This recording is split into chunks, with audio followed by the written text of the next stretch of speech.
development activities. Every day well not every day, but when you come to class and we start new texts, we'll usually do vocabulary visualizations.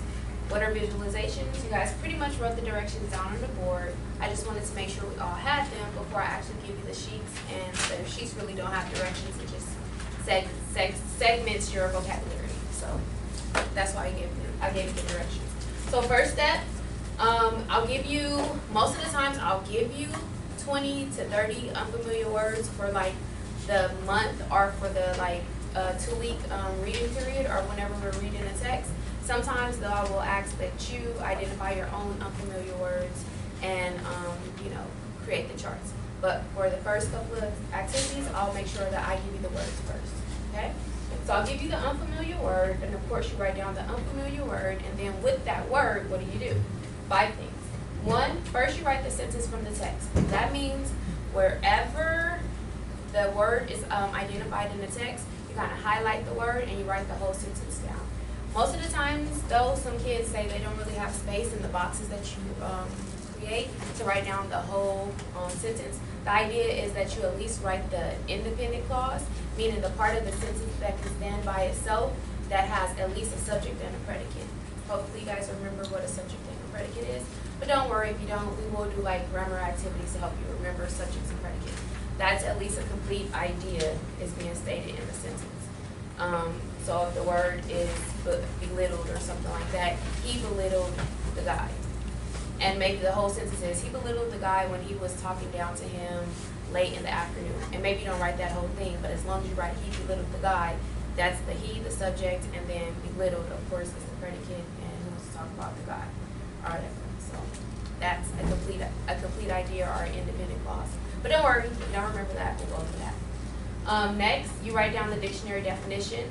Dictionaries are in the back. I do allow you guys to use dictionary.com during this time period. So you may use your phones to look up vocabulary words for only academic purposes. But you can use your phone or the red dictionaries. The yellow dictionaries in the back are okay. The red dictionaries are more for collegiate or for college-based words. So those have most of the words that you're looking for. Then after that, you paraphrase the definition or you create your own definition with the word. Some people give me synonyms as well. I accept that too. A synonym that you're more likely to use. If the word is, this huge big word and a smaller word for it, or a word that you just say every day in your vocabulary, choose that word or that synonym. And then your own sentence, that's when you construct a comprehensive sentence. I need a sentence that demonstrates that you understand the word. No sentences that say something like, what does the word belittle mean? Or today in class we read a story and it contained the word belittle. No. A lot of people do that and they don't get points for those sentences. I need a sentence that shows me you understand what the word means. He belittled the guy when he talked down to him about his homework assignment or something like that. And then a visual, you do not have to be Mozart. I just want you, I'm sorry, not Mozart. You don't have to be Picasso. Mozart is a musician. You don't have to be Picasso with the pictures. I just need you to go ahead and give me some type of visual representation, some picture with the word. Hopefully soon we'll have the iPads or the, we're supposed to get the MacBooks in here. They've been promising me since the first day of school. It's like the 4th week, but it's okay. So when we get the cards, you guys, we'll do it where you can go on the internet and get pictures and plug into your charts. But until then, we do have to draw the pictures, which, sucks for us. But like I said, I'm not asking for you to just, this is not Miss Brown's class. You don't have to be Picasso.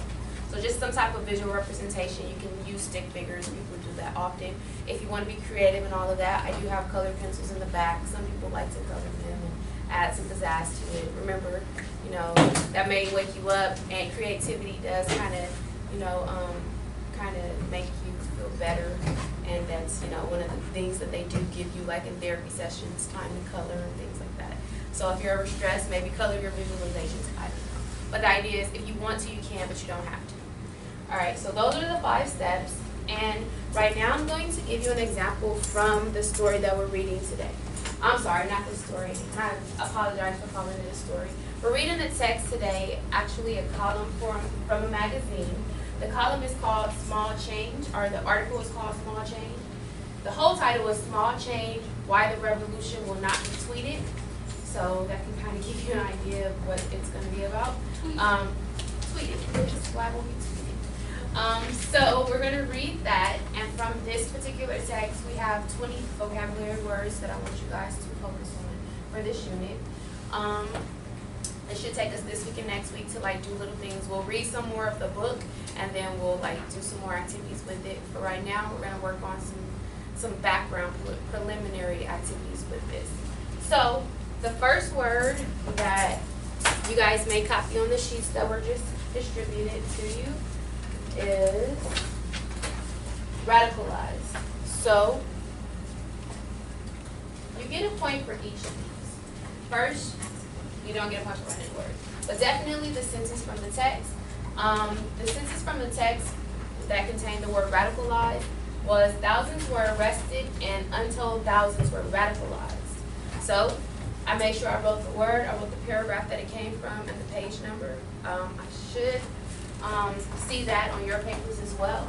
Next, the dictionary definition. I looked up the vocabulary word, and first it said causing someone to take a position that is radical. I don't want you guys to do that. If the vocabulary word is inside the sentence, I need you to look up the vocabulary word. If radicalized is the root word, radical is the root word, and if that same root word is in the definition, you need to look up that root word. So radical just means a position far from traditional ideas. So I put those two together, and it causes someone to take a position far from traditional ideals. Do you guys understand that, what I just said? Yeah. Like, if the vocabulary word is in the definition, you better look it up. Don't give me, I don't know, like, if the word is adjacent, to be adjacent to something. Like, no, look up the word adjacent. I need you to make sure you know what the word means. All right, next, paraphrase the definition or give me a synonym. When I did that, or this is your own definition or your own synonym part, I put influencing someone to think really differently than the norm. And then my own sentence, make sure you put, some people put the synonym in the sentence. I don't know why. Make sure you put the vocabulary word in a sentence. I was radicalized by my professor's view of life. And then what I wanted to do right here is actually draw a picture, because I figure like, for you guys, you're thinking like, oh, I don't feel like drawing. Oftentimes I can probably draw better than this, but if I'm just doing visualizations, I probably would just do like a picture of myself. That's supposed to be me. That was my eye. Well, hold on. Those are my eyes. That's my face. And that's my hair and everything.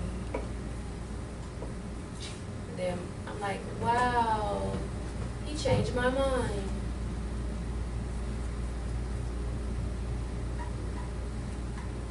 And then I draw a stick person because, I'm really just trying to make sure you understand that you don't have to be Picasso. Now, sometimes it'll take more time to draw. Sometimes it won't. Depending on how many words I have, how much time I have. Maybe I'll go back after and draw the pictures. But the idea is you don't have to be Picasso. So this is one of the words from the text. I'm about to pass out the text to you, and as soon as everyone is finished copying the sample, I will give you your 20 vocabulary words. So go ahead, finish copying that. Yes? True? Positive? Okay. Okie dokie smoky.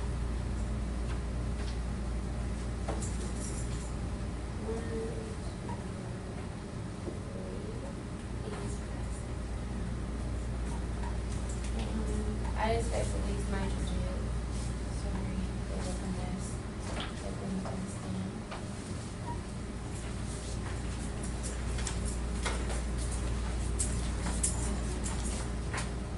Take one. Just you don't have to.